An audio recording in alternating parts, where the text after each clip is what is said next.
The hike of prices at gas stations has caused great inflation anxiety to Americans, adding pressure to the Biden administration to cool oil prices. The timing of the energy price surge is bad for Biden, as many put the blame for rising inflation on the White House.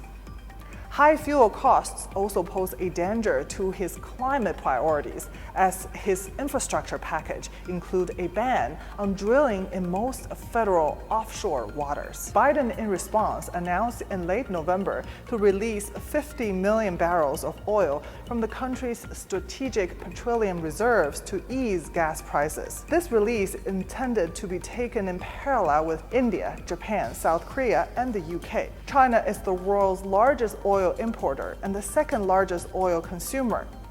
Since the US can't get the OPEC to increase oil production, it had to get China to release its reserves.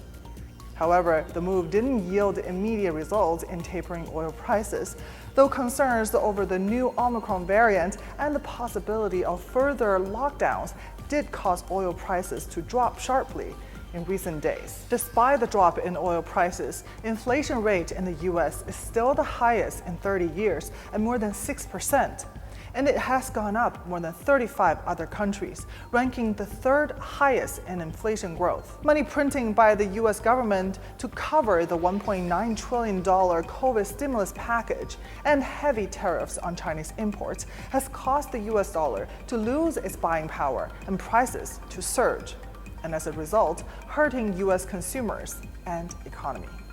The Biden administration has previously referred to inflation as transitory. However, Federal Reserve Jay Powell said Tuesday that with the amount of time inflation has lasted, it's probably a good time to retire that word. It's time for the US to realize that continuing the decoupling strategy of the Trump era will continue to hurt the US economy. US and China actually have a lot of common economic interests. The scale of China's manufacturing industry is now larger than that of the US, and the retail sales of consumer goods is expected to surpass the US this year.